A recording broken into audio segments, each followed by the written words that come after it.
Hi hello ನಮಸ್ತೆ. ನಾನು ನಿಮ್ಮ ಪ್ರೀತಿಯ ಸಂತೋಷ ಮಾತಾಡ್ತಾ ಇರೋದು. ನಾನು ಮೊದಲೇ ಹೇಳಿದಾಗೆ ಇವತ್ತಿನ ತರಗತಿ ಏನಪ್ಪ ಅಂದ್ರೆ ಕರ್ನಾಟಕದ ಭೂಗೋಳದ ಹಿನ್ನೆಲೆ, ಕರ್ನಾಟಕದ ಕುರಿತು ಸಂಕ್ಷಿಪ್ತವಾಗಿರುವಂಥ ಒಂದು ಮಾಹಿತಿಯನ್ನು ನಾವಿವತ್ತು ತಗೊಳ್ತಾ ಹೋಗೋಣ. ಹಾಗಾದರೆ ಟೈಟಲ್ ಏನಂದರೆ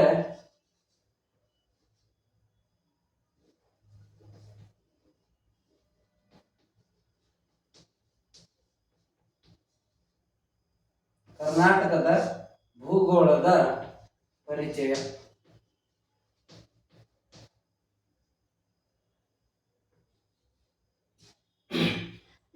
ಹಾಗಾದ್ರೆ ಕರ್ನಾಟಕದ ಭೂಗೋಳವನ್ನು ಪರಿಚಯ ಮಾಡೋಕ್ಕಿಂತ ಮುಂಚೆ ನಾವು ಕರ್ನಾಟಕ ಎಲ್ಲಿ ಬರುತ್ತೆ, ಕರ್ನಾಟಕದ ಭಾರತದ ಯಾವ ಭಾಗದಲ್ಲಿ ಕರ್ನಾಟಕವನ್ನು ನಾವು ನೋಡ್ಬೋದು. ಹಾಗಾದ್ರೆ ಮೊದಲನೇದಾಗಿ ಸಣ್ಣದಾಗಿ ಒಂದು ಭಾರತದ ಕಿರು ಪರಿಚಯವನ್ನು ನಾವು ನೋಡ್ಕೊಂಡ್ಬಿಡ್ರಿ. ನಮ್ಮ ದೇಶ ಯಾವುದು ಅಂದ್ರೆ ನಿಮಗೆಲ್ಲ ಗೊತ್ತಿದೆ, ಭಾರತ ನಮ್ಮ ದೇಶ. ಹಾಗಾದ್ರೆ ಭಾರತ ನಮ್ಮ ದೇಶ ಆದ್ರೆ ಭಾರತದಲ್ಲಿ ಪ್ರಮುಖವಾಗಿ 28 ರಾಜ್ಯಗಳಿದೆ, 8 ಕೇಂದ್ರಾಡಳಿತ ಪ್ರದೇಶಗಳಿದೆ,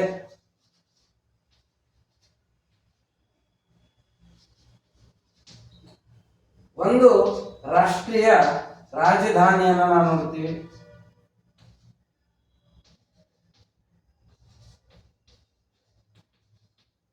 ಹಾಗಾದ್ರೆ ಭಾರತದ ಸಂಕ್ಷಿಪ್ತ ಮಾಹಿತಿಯನ್ನು ನಾವು ತಗೊಳ್ಳೋದಾದ್ರೆ 28 ರಾಜ್ಯ, 8 ಕೇಂದ್ರಾಡಳಿತ ಪ್ರದೇಶಗಳು, ಒಂದು ರಾಷ್ಟ್ರೀಯ ರಾಜಧಾನಿಯನ್ನು ನೋಡೋದಾದ್ರೆ ಭಾರತದ ಭೂಪಟದಲ್ಲಿ ಕರ್ನಾಟಕವನ್ನ ನಾವು ಎಲ್ಲಿ ಗುರುತಿಸ್ತೀವಿ ಅಂದ್ರೆ, ಚಿಕ್ಕದಾಗಿ ನಾನು ಭಾರತದ ಒಂದು ನಕಾಶೆಯನ್ನು ಬಿಡಿಸ್ತೀನಿ.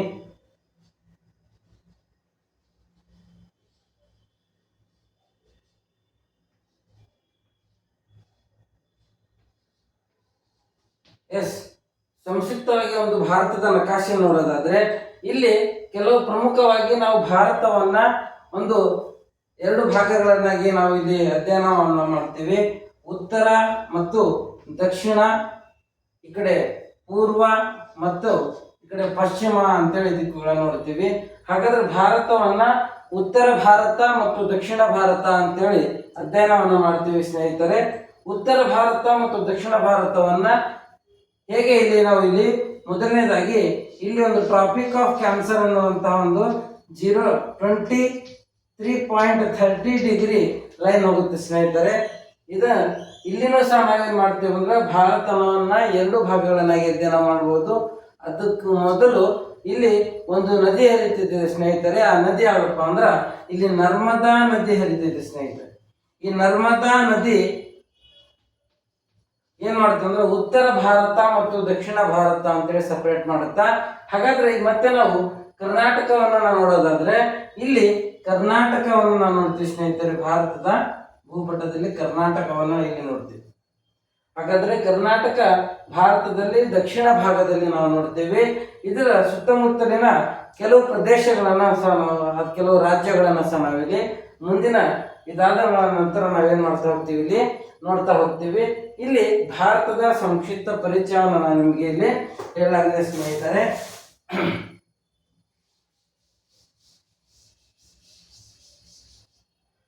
ಹಾಗಾದ್ರೆ ಇಲ್ಲಿ ಕರ್ನಾಟಕದ ಪರಿಚಯವನ್ನು ನಾವು ಮಾಡಿಕೊಂಡಾಗ, ಈಗಾಗಲೇ ನಾವು ನೋಡಿದೀವಿ ಕರ್ನಾಟಕ ಭಾರತದ 28 ರಾಜ್ಯಗಳಲ್ಲಿ ಒಂದಾಗಿದೆ. ಇದರಲ್ಲಿ ಪ್ರಮುಖವಾದಂಥದ್ದು ಏನಪ್ಪಾ ಅಂದ್ರೆ ಇಲ್ಲಿ ಕರ್ನಾಟಕ ಸಹ ಒಂದು. ಹಾಗಾದ್ರೆ ಒಂದು ಕರ್ನಾಟಕವನ್ನ ನಾವು ಬೇರೆ ಬೇರೆ ವಿಷಯಗಳಿಂದ ನಾವಿಲ್ಲಿ ಗುರುತಿಸ್ತೀವಿ. ಯಾವುದೇ ಒಂದು ರಾಜ್ಯದ ಭೌಗೋಳಿಕ ವಿಷಯದ ಕುರಿತು ನಾವು ಅಧ್ಯಯನವನ್ನು ಮಾಡಬೇಕಾದ್ರೆ ಆ ರಾಜ್ಯದಲ್ಲಿ ಇರುವಂತಹ ಕೆಲವು ಪ್ರಮುಖ ಅಂಶಗಳ ಬಗ್ಗೆ ನಾವಿಲ್ಲಿ ಅಧ್ಯಯನವನ್ನು ಮಾಡಬೇಕಾಗುತ್ತೆ ಸ್ನೇಹಿತರೆ. ಹಾಗಾದ್ರೆ ಆ ಕೆಲವು ಪ್ರಮುಖ ಅಂಶಗಳು ಏನು? ಹಾಗಾದ್ರೆ ಒಂದು ರಾಜ್ಯದಲ್ಲಿ ಏನನ್ನು ನೋಡ್ತೀವಿ ನಾವು, ಅಲ್ಲಿರುವಂತಹ ಪ್ರಾಣಿಗಳ ಬಗ್ಗೆ ಅಧ್ಯಯನ ಮಾಡ್ತೀವಿ, ಅಲ್ಲಿರುವಂತಹ ಸಸ್ಯಗಳ ಬಗ್ಗೆ ಅಧ್ಯಯನವನ್ನು ಮಾಡ್ತೀವಿ, ಅಲ್ಲಿ ಹರಿಯುವಂತಹ ನದಿಗಳ ಬಗ್ಗೆ ಅಧ್ಯಯನ ಮಾಡ್ತೀವಿ. ಅದರ ಜೊತೆಗೆ ಅಲ್ಲಿ ಇರುವಂತಹ ಖನಿಜಗಳ ಬಗ್ಗೆ ಅಧ್ಯಯನ ಮಾಡ್ತೀವಿ. ಖನಿಜ ಸಂಪನ್ಮೂಲಗಳ ಬಗ್ಗೆ ಅಧ್ಯಯನವನ್ನು ಮಾಡ್ತೇವೆ. ಹಾಗೆ ಇಲ್ಲಿರುವಂತಹ ಕೆಲವು ಪ್ರಮುಖ ಪ್ರಕಾರದ ಮಣ್ಣಿನ ಪ್ರಕಾರಗಳ ಕುರಿತು ಮಣ್ಣಿನ ಪ್ರಕಾರಗಳು ಕುರಿತು ಅಧ್ಯಯನ ಮಾಡ್ತೀವಿ ಸ್ನೇಹಿತರೆ. ಹಾಗಾದ್ರೆ ಕರ್ನಾಟಕದಲ್ಲಿ ಎಷ್ಟು ಪ್ರಕಾರದ ಮಣ್ಣುಗಳಿದೆ ಅಂದ್ರೆ ಪ್ರಮುಖವಾಗಿ 4 ಪ್ರಕಾರದ ಮಣ್ಣುಗಳಿದೆ ಸ್ನೇಹಿತರೆ. ಇದನ್ನ ಮುಂದಿನ ಈ ಚಾಪ್ಟರ್ಲಿ ಮುಂದಿನ ಭಾಗದಲ್ಲಿ ನಾನು ಹೇಳ್ತೀನಿ ನಿಮಗೆ. ಇದರ ಜೊತೆಗೆ ಇದಿಷ್ಟು ಇನ್ನು ಕೆಲವು ಅನೇಕ ಪ್ರಮುಖ ಅಂಶಗಳ ಕುರಿತು ನಾವಿಲ್ಲಿ ಅಧ್ಯಯನ ಮಾಡ್ತೀವಿ. ಅದರ ಜೊತೆಗೆ ಇದು ಭೌಗೋಳಿಕವಾಗಿ ಆದ್ರೆ ಒಂದು ರಾಜ್ಯದ ಶ್ರೀಮಂತಿಕೆ ಕುರಿತು ನಾವು ಇಲ್ಲಿ ಅಧ್ಯಯನ ಮಾಡ್ತೀವಿ. ಆ ಶ್ರೀಮಂತಿಕೆ ಕುರಿತು ಅಂದ್ರೆ ಆ ರಾಜ್ಯದ ಭಾಷೆಯ ಕುರಿತು ಅಧ್ಯಯನವನ್ನು ಮಾಡ್ತೀವಿ. ಹಾಗಾದ್ರೆ ಕರ್ನಾಟಕದ ಭಾಷೆ ಯಾವುದಪ್ಪ ಅಂದ್ರೆ ನಮಗೆಲ್ಲ ಗೊತ್ತಿದೆ, ಅದು ಕನ್ನಡ ಭಾಷೆ ಅಂತೇಳಿ ನಾವು ಕರಿತೀವಿ ಸ್ನೇಹಿತರೆ. ಮತ್ತೆ ಉಳಿದಂತ ಅನೇಕ ಭಾಷೆಗಳು ಸಹ ನಾವು ಕರ್ನಾಟಕದಲ್ಲಿ ಅಧ್ಯಯನ ಮಾಡ್ತೀವಿ. ಆದ್ರೆ ಈ ಕನ್ನಡ ಭಾಷೆ, ಹಾಗಾಗಿ ಕರ್ನಾಟಕವನ್ನ ಏನಂತೇಳಿ ಕರೀತಾರೆ ಸ್ನೇಹಿತರೆ ಅಂದ್ರೆ ಕನ್ನಡಿಗರ ನಾಡು ಅಂತೇಳಿ ಕರೀತಾರೆ. ಕನ್ನಡಿಗರ ನಾಡು.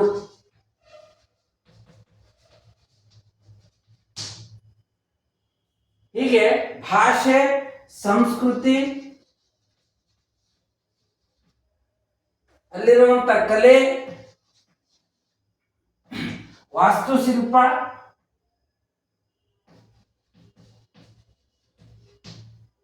ಅಲ್ಲಿರುವಂತ ಅನೇಕ ಪರಂಪರೆ ಕುರಿತು ಅನೇಕ ದೇವಾಲಯಗಳಾಗಿರ್ಬೋದು, ಅನೇಕ ಐತಿಹಾಸಿಕ ಸ್ಥಳಗಳಾಗಿರ್ಬೋದು, ಪ್ರವಾಸ ಸ್ಥಳಗಳಾಗಿರ್ಬೋದು, ಜಲಪಾತಗಳಾಗಿರ್ಬೋದು, ಹೀಗೆ ಅನೇಕ ವಿಶೇಷತೆಗಳನ್ನು ನಾವೇನ್ ಮಾಡ್ತೀವಿ ಇಲ್ಲಿ ಕರ್ನಾಟಕದಲ್ಲಿ ನಾವಿಲ್ಲಿ ಅಧ್ಯಯನವನ್ನು ಮಾಡ್ತೀವಿ ಸ್ನೇಹಿತರೆ. ಇದರ ಜೊತೆಗೆ ಇಲ್ಲಿ ನಾವು ಕರ್ನಾಟಕ ಅಂತ ಹೇಳಿ ಹೆಸರು ಹೇಗೆ ಯಾವಾಗಿನಿಂದ ನಾವು ಇಲ್ಲಿ ಪರಿಚಯವಾಯಿತು ಅಂತ ಹೇಳಿ ನಾವು ಇಲ್ಲಿ ಈ ಒಂದು ಸಂಕ್ಷಿಪ್ತ ತರಗತಿ ನಾವು ಅಧ್ಯಯನ ಮಾಡ್ತಾ ಹೋದ್ರೆ ಕರ್ನಾಟಕ ಅನ್ನುವಂತಹ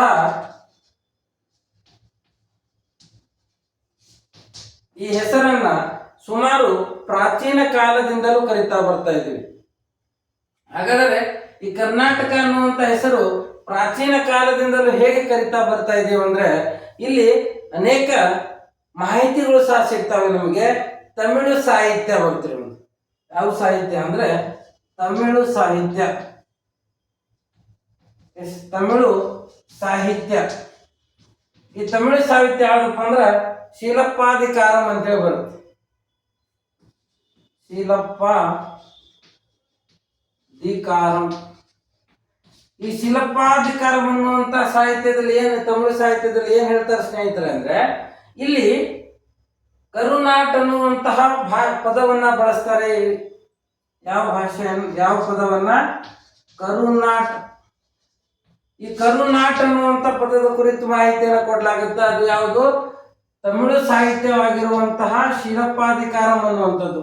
ಈ ಹಿಂದೆ ಅನೇಕ ಪರೀಕ್ಷೆಗಳಲ್ಲಿ ಕೇಳಿರುವಂತಹ ಪ್ರಶ್ನೆ ಸ್ನೇಹಿತರೆ ಇದು. ನೋಡ್ರಿ, ಕರುನಾಟ್ ಅಂದ್ರೆ ಏನಂತ ಹೇಳ್ತಾರೆ. ಈ ಕರುನಾಟ್ ಅಂದ್ರೆ ಕಪ್ಪು ಮಣ್ಣಿನ ನಾಡು ಅಂತ ಹೇಳಿ ಕರೀತಾರೆ ಸ್ನೇಹಿತರೆ. ಕಪ್ಪು ಮಣ್ಣಿನ ನಾಡು.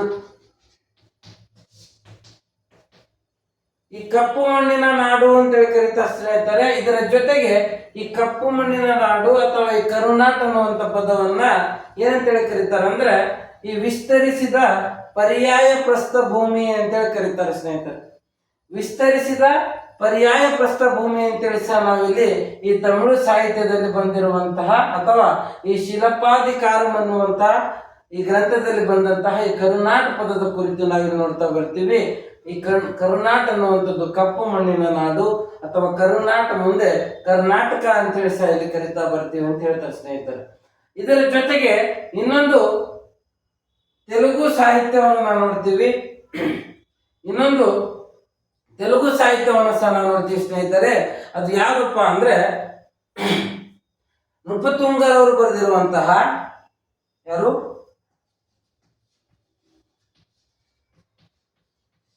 ನೃಪತುಂಗರು ಬರೆದಿರುವಂತಹ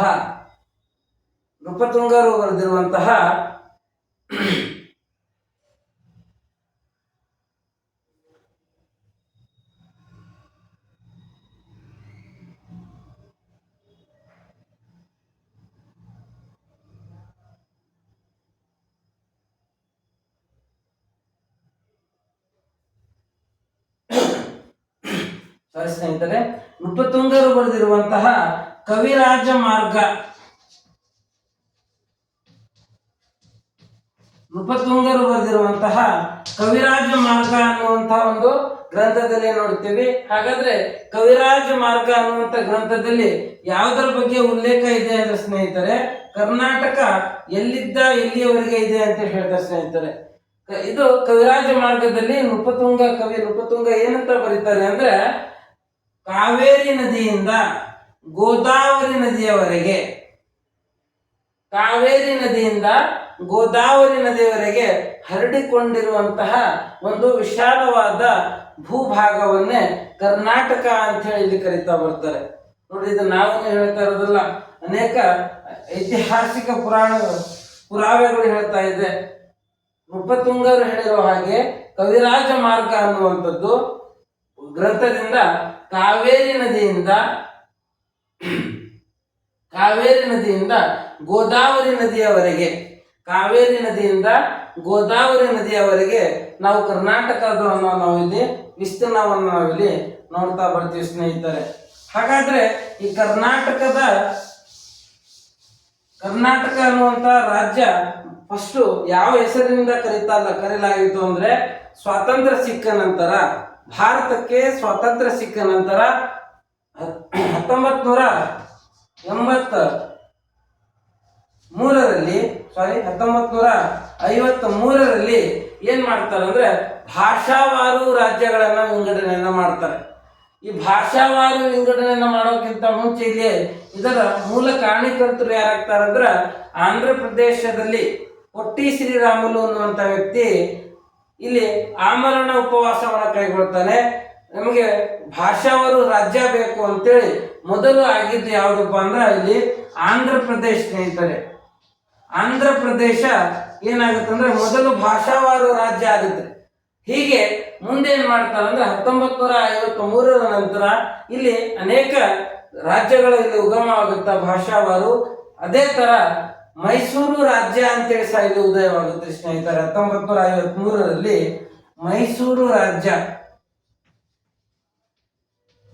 ಈ ಮೈಸೂರು ರಾಜ್ಯ ಆಗುತ್ತೆ ಸ್ನೇಹಿತರೆ. ಈ ಮೈಸೂರು ರಾಜ್ಯ ಆಗ್ಬೇಕಾದ್ರೆ ಇಲ್ಲಿ ಅಲ್ಲಿರುವಂತಹ ಪ್ರಮುಖ ಎಷ್ಟು ಜಿಲ್ಲೆಗಳ ಪ್ರಾಂತ್ಯಗಳು ಅಂದ್ರೆ 9 ಜಿಲ್ಲೆಗಳನ್ನ ಸೇರ್ಪಡೆಗೊಳಿಸ್ತಾರೆ. ನಮಗೆ ಕ್ವಶನ್ ಆಗುತ್ತೆ ಸ್ನೇಹಿತರೆ, 1953ರಲ್ಲಿ ಮೈಸೂರು ರಾಜ್ಯ ಆಗುತ್ತಾ? ಹಾಗಾದ್ರೆ ಮೈಸೂರು ರಾಜ್ಯ ಆದಾಗ ಪ್ರಥಮವಾಗಿ ಎಷ್ಟು ಜಿಲ್ಲೆಗಳು ಇತ್ತು ಅನ್ನೋದನ್ನ ಕೇಳ್ತಾ ಹೋಗ್ತಾರೆ.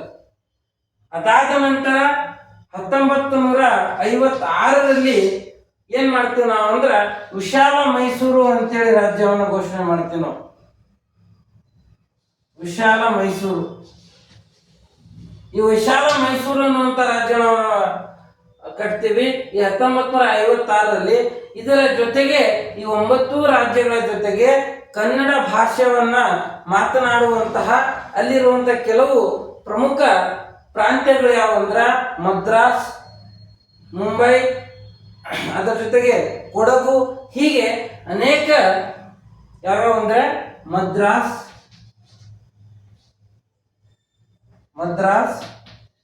ಮುಂಬೈ,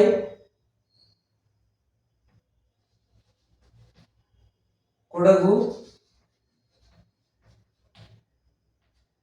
ಹೀಗೆ ಅನೇಕ ಕನ್ನಡ ಭಾಷೆಯನ್ನು ಮಾತನಾಡುವಂತಹ ಪ್ರಾಂತ್ಯಗಳನ್ನೆಲ್ಲ ಸೇರಿಸಿ ನಾವಿಲ್ಲೇನು ಯಾವ ರಾಜ್ಯ ಅಂತೇಳಿ ಮಾಡ್ತೀವಿ ಅಂದ್ರೆ, ವಿಶಾಲ ಮೈಸೂರು ಅಂತೇಳಿ ನಾವಿಲ್ಲೇನು ಮಾಡ್ತೀವಿ, ಇಲ್ಲಿ ಒಂದು ರಾಜ್ಯವನ್ನ ದೊಡ್ಡ ಪ್ರಮಾಣದಲ್ಲಿ ಮಾಡಲಿಕ್ಕೆ ಇಷ್ಟಪಡ್ತೀವಿ.